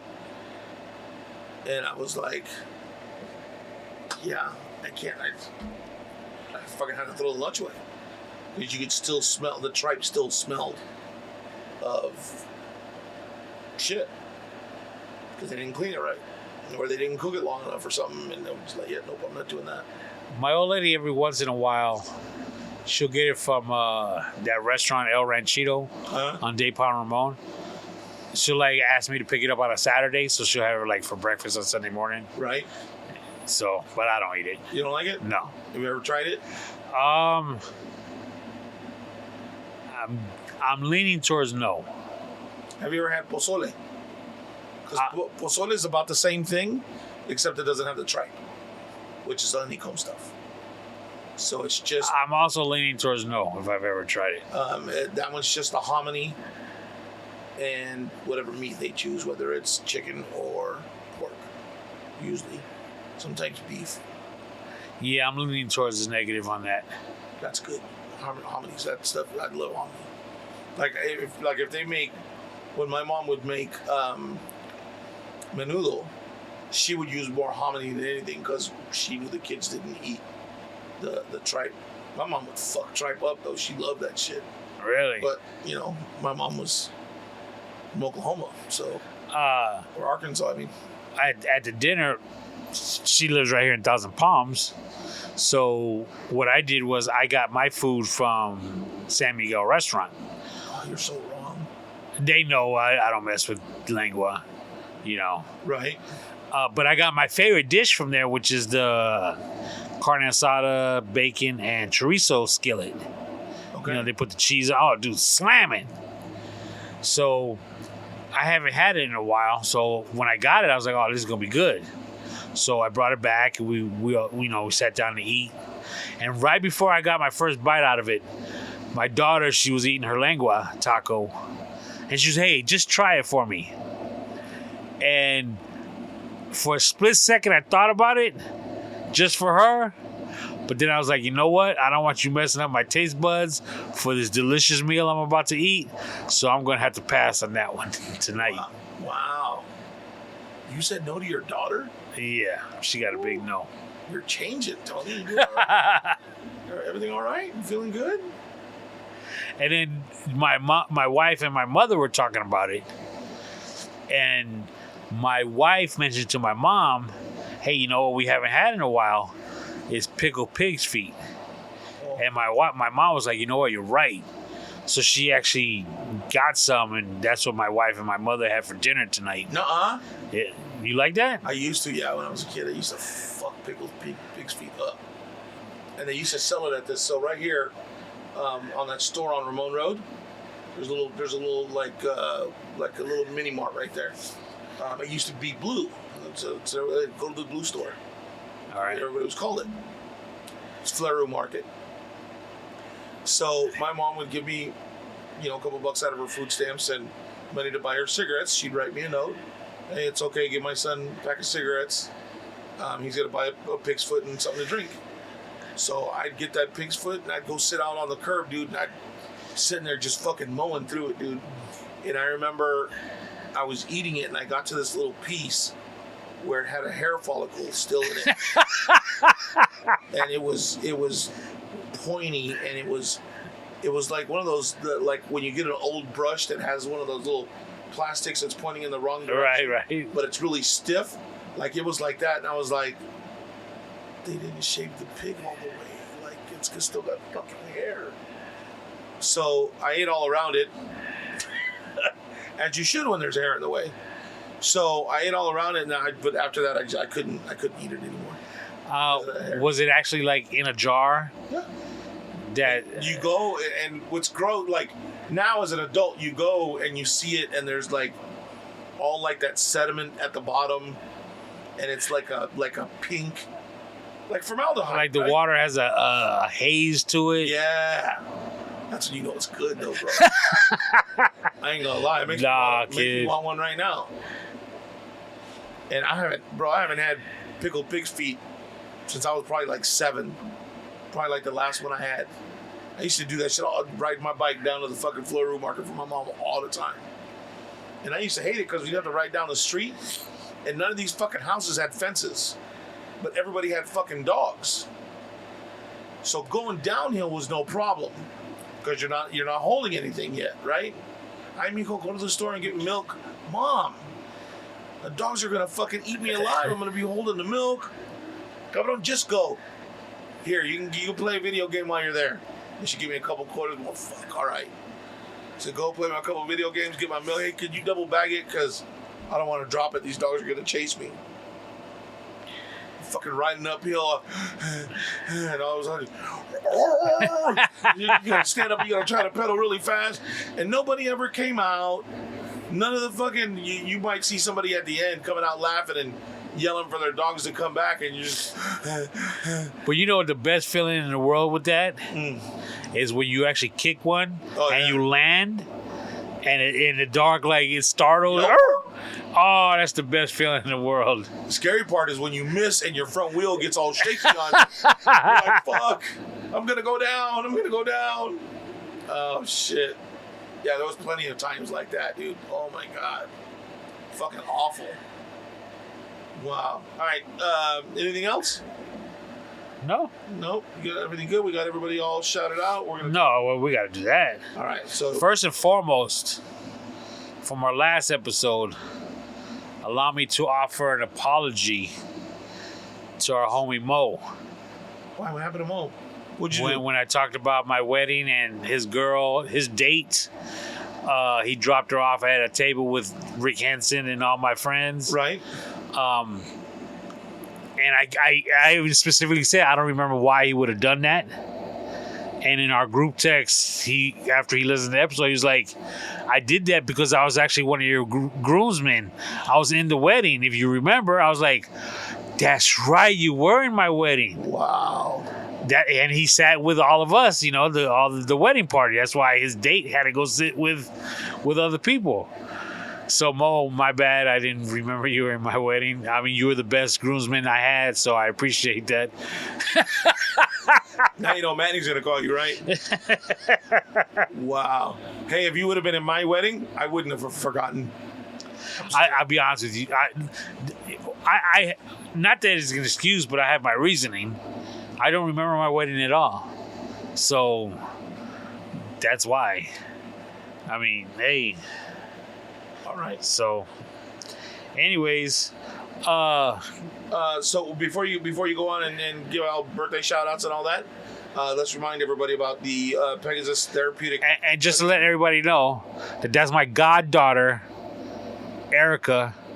She's works for Pegasus. She's putting it together. So we'd appreciate anybody that can go. And if you see Erica, my goddaughter, tell her you said hi. My goddaughter, Erica, is putting it together. And the Pegasus Therapeutic Riding Center, so they help kids that otherwise wouldn't be able to go out and do this kind of stuff. They use it, the horses, with these children to help them get out and learn how to ride and live a little bit different life. So it's a second annual Hoedown Showdown Chili Cook-Off. It's presented by Comfort Air. It's going to be going on Saturday, June 24th between 5 and 9 p.m. It's $35 pre-sale tickets, $40 at the door. It'll get you a hot dog and chips, 4 chili tastings, and dessert. And it's going down at the American Legion Post 519 at 400 North Bernardo Road in Palm Springs at 92262. There's going to be raffles, there's live music, chili tasting, all kinds of stuff. So make sure you go out and check it out and support them. It's a great thing, and tell Erica that we send support and thank you. My goddaughter, Erica, by the way. Yeah, Tony's goddaughter. Mine by proxy. I just want to say congratulations to nephew's daughter, Mariah, Rosebush's son, Aiden. They graduated. They'll be going to high school next year. Oh, actually, they're going to Xavier. which is a big deal. That's a big step. Yeah, very big step. And they were telling me a little bit about their graduation. That they went to a charter school, which kind of explains some of this. Okay. It was held at the Palm Springs Auditorium, my old high school's auditorium. Okay. And it was like a big production. They said they showed pictures of them like when they were in kindergarten. Oh wow! And then on the big screen, and then picture of them now graduating. It asked them what they want to be when they grow up, so that was all up on the big screen. That's cool. So yeah, it was a big deal. So congratulations, you guys. Real quick, congratulations to my niece. Nayeli, she's going to be going into middle school, going to Nellie Kaufman. Yeah, that's a big deal, too. Yeah, dude. Is that also 6th, 7th, and 8th? It's got to be if they're all. I don't know. It's got to be, because that's how they are now. Yeah, I'm assuming so. I still liked it better the way we had it. Yeah, 7th, 8th, and 9th, and yeah. I think there is a difference between a 6th grader and a 7th grader. Yes, big time. Yeah. Yeah, I think so, too. Our buddy George, last Thursday, he turned 53. Woo, George! Georgie, happy birthday. My niece Miranda, her birthday was last Thursday as well. Sorry we couldn't have done it beforehand. Yeah, sorry, we had some issues. Your sister, her birthday was Saturday, Bella. That's right. Happy birthday. Happy birthday, Belle. Raymond Magaña's wife, Bobby, her birthday was Saturday. So happy birthday, Bobby. I actually saw them on Father's Day. We decided to go to Upper Crust for dinner. The Wi-Fi and kids. And him and his family were there. His mother, his sister, his wife, his brother-in-law. And my cousin Ermin, nephew's mom. Oh, nice. His dad was there. Jackie and Jesse were there with their kids. Oh, wow. So, yeah, it was. I mean, we just happened to show up. And, yeah. Manu's brother, Huicho, his 7-year anniversary was Sunday. Oh, wow. 7 years. 7 years. Congrats, Huicho. Yeah, that's true. I'm not trying to throw salt. I'm just saying that's the year of the year, too. Again, my compa Luis, he turned 50 on Sunday. Join the club, finally. Yeah, congratulations. This week, Luis's other son, my godson, turned 21 last week. He turned 50 Sunday. His other son, Diego, turns 19 on Thursday. Oh, wow. So they got some back-to-back birthdays up in that house. Also on Thursday is my goddaughter Erica's husband's birthday, Nathaniel. He's turning 42. So happy birthday, Nathaniel. And the most important birthday on that same Thursday is my son. He's turning 23. He'll be at home in Chicago celebrating it. So he came down this weekend for Father's Day and to, celebrate his birthday a little bit. So happy birthday, son. Happy birthday, little Tony. And that's it. That's it? I believe so. All right. Cool deal. Hey, thank you everybody so much for tuning in and checking us out. We appreciate it. Love you. Talk to you soon.